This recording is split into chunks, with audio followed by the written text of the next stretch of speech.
Hoje nós temos um ouvinte de Michigan e sua pergunta é muito boa. Pastor John, eu dirijo uma empilhadeira em um armazém para empresas familiares cristãs. Temos permissão para ouvir música e audiolivros em nossos caminhões e eu recentemente comecei a ouvir este podcast. Eu tenho sido um ávido ouvinte de audiolivros em meu trabalho e eu gostaria de saber o que o senhor pensa sobre a interação com a literatura secular, incluindo ficção, filosofia, poesia e história.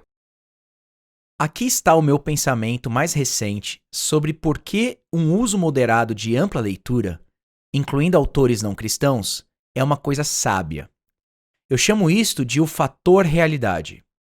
Quando eu estou lendo a Bíblia, há dezenas e dezenas de experiências, conceitos e palavras pelos quais eu posso passar diretamente sem parar para contemplar a realidade por trás das palavras, experiências e conceitos.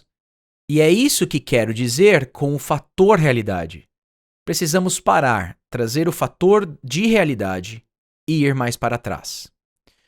Agora, como você contempla uma realidade sem algum conhecimento da realidade? Não conhecimento da palavra, mas da realidade. E eu diria, quanto mais conhecimento da realidade, melhor, se o conhecimento é verdadeiro e na verdadeira proporção de seu valor. Por exemplo, você não precisa aprender muitos conhecimentos sobre o tamanho e as espécies das aves que Jesus diz para atentar em Mateus 6,26. Observai, ou considerai, as aves do céu. Isso não é o cerne do que ele está dizendo, mas seu objetivo nesse texto é ajudá-lo a livrar-se da experiência da ansiedade. Mas e se você não tivesse experiência de ansiedade? Essa palavra seria vazia para você.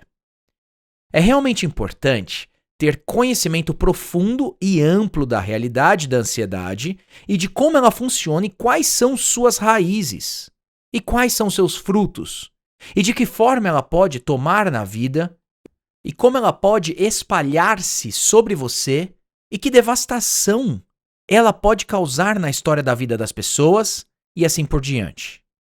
Em outras palavras, há muitas realidades na Bíblia que supõem que, a partir da experiência de vida, sabemos a que estão se referindo. Paz, alegria, medo, raiva, guerra, decepção, beleza, poder, hipocrisia. Naturalmente, a Bíblia dá uma visão crucial dessas coisas que não vem de nenhum outro lugar, mas a matéria-prima do conhecimento é obtida, em grande medida, da experiência de vida. E então a Bíblia toma esse fundo comum da experiência humana, da realidade, que nos traz para a Bíblia, e mostra como Deus se relaciona com ela e a transforma. O Novo Testamento supõe que não esquecemos a lição do livro de Provérbios de que devemos ir ter com a formiga. Um pequeno inseto, a formiga. Considerar os seus caminhos e sermos sábios. Provérbios 6:6. Em outras palavras, olhe para o mundo. Aprenda a realidade do mundo. Aprenda algo sobre o trabalho duro do mundo. Aprenda algo sobre a perseverança do mundo. Amplie o seu fundo de realidade experiencial de 1000 coisas que estão no mundo. Porque quando o Novo Testamento menciona essas coisas, assume que temos algum conhecimento experiencial delas. Entretanto, aqui está o ponto. A maioria de nós vive vidas tão pequenas, estreitas, restritas e limitadas. Sabemos tão pouco sobre tantas coisas. Uma das maneiras, apenas uma, que Deus ordenou para que crescêssemos em nosso conhecimento de muitas coisas, muitas experiências de que não temos experiência imediata, é através da leitura.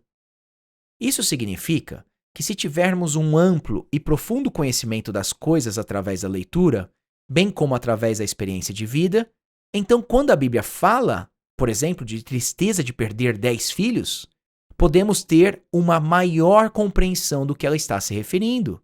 Estou pensando em Jó. Se nós passarmos por isso, o que não acontecerá com a maioria de nós? Quase ninguém perde 10 filhos de uma só vez. Mas podemos ler sobre isso. Podemos ler os vários tipos de coisas horríveis que as pessoas passaram e aprofundar nossa compreensão do espírito humano e da experiência de como fazer isso. Então deixe-me lhe dar apenas um pequeno vislumbre de como isso funcionou para Jonathan Edwards Original. Ele fez um sermão sobre a escravidão do pecado e o que é ter Satanás como um senhor de escravos. Ora, ele sabe que Satanás é o senhor mais malvado, grosseiro e mais diabólico que já existiu. E, no entanto, a maioria das pessoas ainda está contente em lhe servir. Agora, como Edwards poderia sentir isso como deveria? Como ele poderia saber a realidade do que significa ser governado por Satanás? Como deveria? Como ele poderia dizer isso de uma maneira que ajudaria os outros a conhecerem essa realidade? Bem, Edwards tinha evidentemente feito alguma leitura sobre o sacrifício humano no país da Guiné. E aqui está no que isso o ajudou. Aqui está o que ele diz. Satanás e seus companheiros fazem com vocês como ouvir dizer na Guiné, onde comem a carne dos homens nas suas grandes festas. Eles colocam uma pobre criança ignorante que nada sabe do assunto para fazer um fogo. E enquanto ela se inclina para soprar o fogo, alguém vem para trás e golpeia sua cabeça. E então ela é assada pelo mesmo fogo que acendeu. E fazem uma festa disso. E o crânio é usado como um copo, a partir do qual se alegram com seu licor. Exatamente assim, Satanás tem em mente fazer para alegrar-se com você. Isso é muito horrível, poderoso e inesquecível. Edwards obteve esse conhecimento do mal de fora da Bíblia e informou ensinamentos bíblicos sobre o horrível, diabólico, devastador e assassino governo de Satanás sobre seu povo, ao mesmo tempo que os faz pensar que estão se divertindo. Agora, no meu caso, acabei de ouvir os 3 volumes da biografia de Winston Churchill, de William Manchester, cerca de 1000 páginas cada. Que educação na realidade! Insights sobre os desafios naturais da liderança, sobre os horrores da guerra, sobre a natureza inconstante da aprovação do público, sobre a insanidade sexual dos namoricos da classe alta, sobre as complexidades do que a justiça parece na política pública, sobre o valor de nunca desistir, embora haja uma enorme oposição e assim por diante. Que educação! Eu estava aprendendo a realidade. Eu não estava aprendendo a minha moralidade. Os livros não ensinam moralidade. Eu não estava aprendendo minha moralidade. Recebo isso da Bíblia.